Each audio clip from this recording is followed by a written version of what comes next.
Hello everybody, hello again. So this is our second video and we're introducing the dine-in at Deli Fonseca with our new theme this week, and we're going with New Orleans. Well, I suppose there's a few folk out there that would ask, what's the connection with Deli Fonseca and New Orleans? Well, to be honest, my memory's losing its finer abilities, but I think basically there's two factors involved in this. One is that when me and Martin were deciding on what hot deli sandwiches we would like, we came across some New Orleans ones, mainly the po' boy and the muffalata, and that kind of sort of set it in stone. But there was some influence from a friend of mine, Holly, who is from New Orleans, and I'd met around the time that I was opening or just before, and she ended up working for us at Stanley Street for a while, if you remember. Yeah. She was from New Orleans, so she obviously encouraged this. So she has a hand in all of this. And what about Terry? Did she have a bit of an influence as well?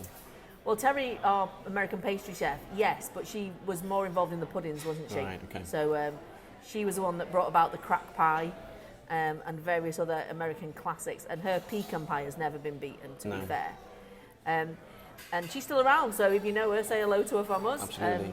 Well, New Orleans is a mixture of French, Italian, Spanish, Native American, West African, because that's where the gumbo comes from. But anyway, we'll talk about that in a minute.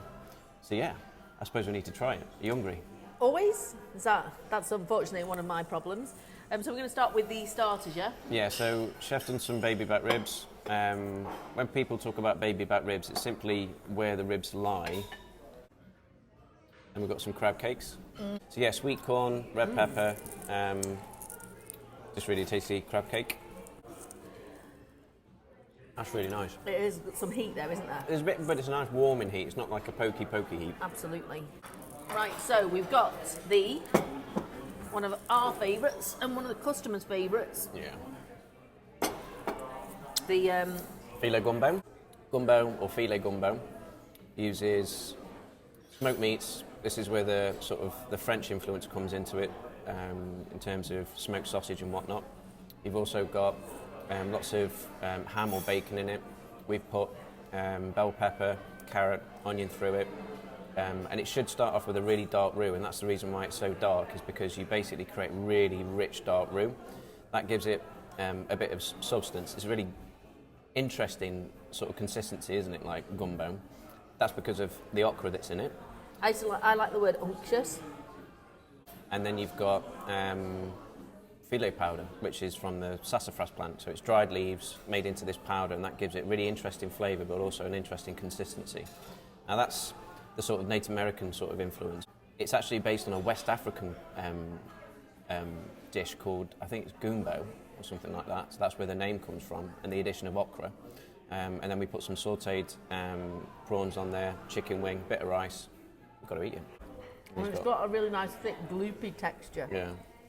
And I apologise for talking my mouth full last time and this time, but it's going to have to be done because I'm sure you don't want to hear silence. And there's a sweetness to it as well. Smoky. That's really nice, isn't it?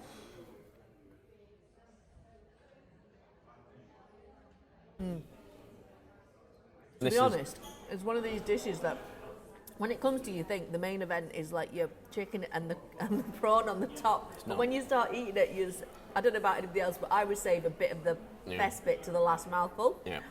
And on this plate, I may have looked at it and thought, I'll save a prawn till last.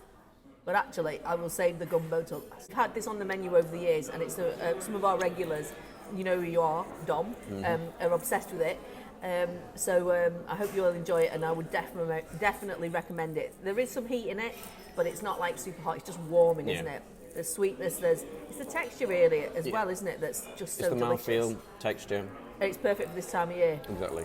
Yeah. Right, so then we move on to another classic from New Orleans, which is the jambalaya. We put a bit of a twist on this. I'm sure you'll explain. Sorry, Candice. As we all know, more and more people are eating vegan, so we've done a vegan jambalaya. So hopefully they've got the depth of flavour. We have put sausages in it. They are vegan ones. So, let's give it a go, eh? It's kind of more pepper going on. And It's a bit more aromatic. I think, is it cinnamon or something? Yeah, I think there's some maybe a bit of clove. Yeah. Very nice. I won't be disappointed in that. That's delicious. So just to reiterate, you can order it online, but you can also, when you're coming in shopping, you can pick up either the whole sets of things or just single dishes. And they'll keep in your fridge so you can pick up your supper for tonight, tomorrow, etc. The idea is it gives you more flexibility so you don't have to have a full three-course hit if you don't want to. What was the fourth? What's the fourth main course? We've got the blackened cod cheeks. Oh, yes. Now that sounds interesting. Blackened cod cheeks with dirty rice. Now, we need to make sure that we actually add this onto the website. Now, dirty rice does involve chicken livers. So we need to make sure it's clear on the menu if you're buying it because you're a pescatarian. We need to sort that out. Yeah. But I'm really looking forward to it because I love chicken liver I think it'll add a real depth to the flavour of the rice. So I think I've had it before and not realised that's what was in it. Are we doing cod cheeks because obviously catfish? Well, catfish is a weird one anyway, but you'd imagine you'd find catfish in Louisiana and all the rest of it. But is this sort of a refined take on it by doing blackened cod cheeks? And it's got a bit of texture about it, hasn't it? So it should be able to stand up to it. Next week is Halloween, and there's some amazing things going on that one. It's going to be good fun. Yeah, involving quite a few puns. So,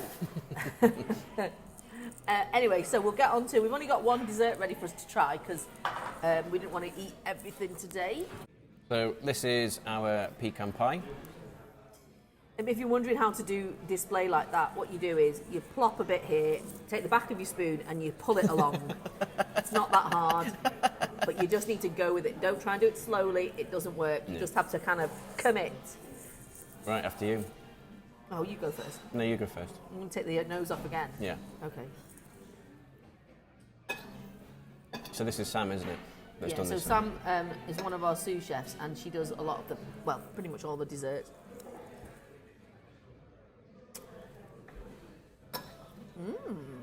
Nice.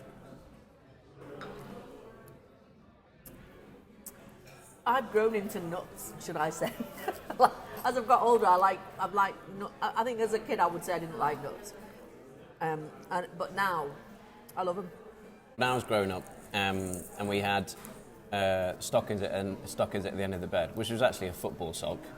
Well, actually. The right colours, obviously. You'd always pull it up at end at night and think, and at the beginning of the morning and think, oh God, I've got loads. But it was just a load of Brazil nuts. Yeah, which you could never get into. No. I mean, that was the thing at Christmas, wasn't it? I don't know, in our stocking we always had a tangerine as well, a couple of tangerines.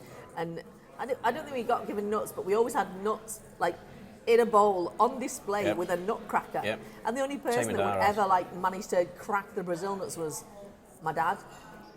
And everybody, I just wasn't interested. I just thought it seemed like a lot of hard work for nothing particularly tasty. We digress. The other desserts are, we've got pecan pie, we've done a bourbon bread and butter pudding. Bread and butter pudding. I would really like to try that. And we've also got, Mississippi mud pie? Yeah, which is, what can go wrong with that is all I can say. Absolutely. Order online. Also, the instructions will all be on a sheet in the bag because I think we had an issue with running out of labels.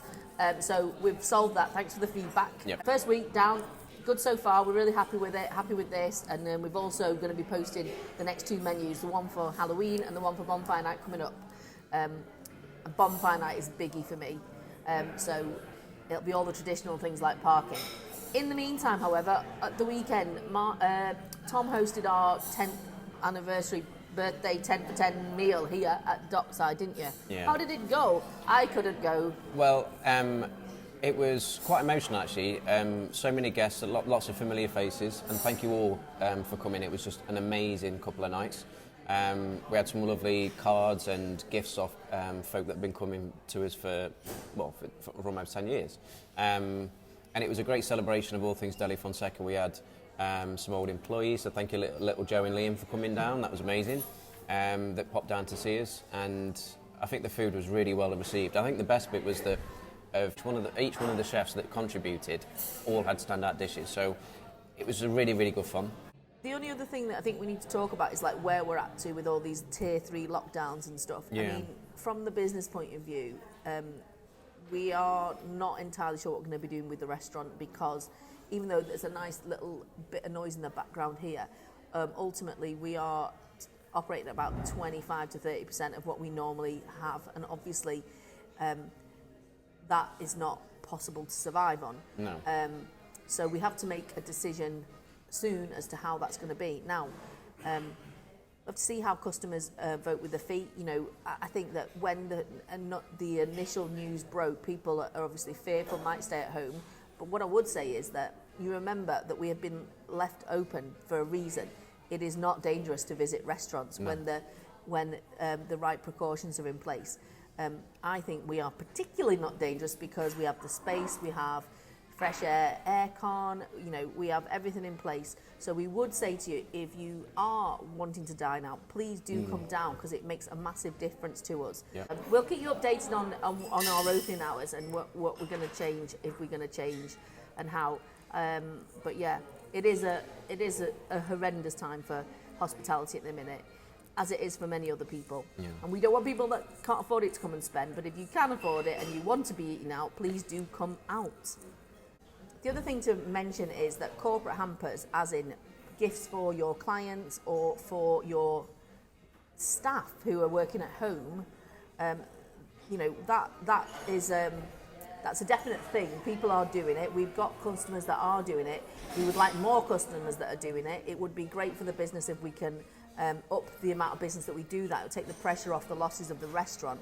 So if you are thinking of that, please contact us sooner rather than later, because you know, in terms of getting hold of the products and the volume and everything, it's better for us to do that in November and get them boxed off before the busy, crazy December period. Even if you want to send them in December, I think it's a very good idea to send things to staff that are stressed at home, or for clients. Now, obviously, it depends what sector you're working in. Some sectors are struggling and others are doing okay. So if you're in the position to make that suggestion to your seniors, you think that's a good idea, then, you know, please bear us in mind. We've got a history of doing it. We do everything bespoke. We tailor it to your needs. We tailor branding, we tailor message, we tailor content. So if you want to focus on Liverpool local, or you want to focus on a theme, you know, we can do that, and we can fit it to budgets, and we can ship nationally or locally or both. So, you know, we're really, really flexible, and that is what you would be paying us for. It's basically taking it out of your hands. No need to be going, trogging around shops, posting things off, wondering whether things get there, writing messages and all that kind of stuff. We handle it right from the start, and we've been doing it for about 10 years. We have some good clients that have been doing it over the years. Just use the orders at delifonseca.co.uk email address, and one of us will get back to you. It's usually myself. I tend to do the big corporate stuff. But yeah, talk to you soon over that then. Anything else, Tom? I think that's it. I think we just need to say thank you to everybody for supporting us, especially over the past few months. And yeah, leave some comments. We'd love to hear your feedback, particularly with these videos that we're doing. If anybody wants any more videos, by all means let us know.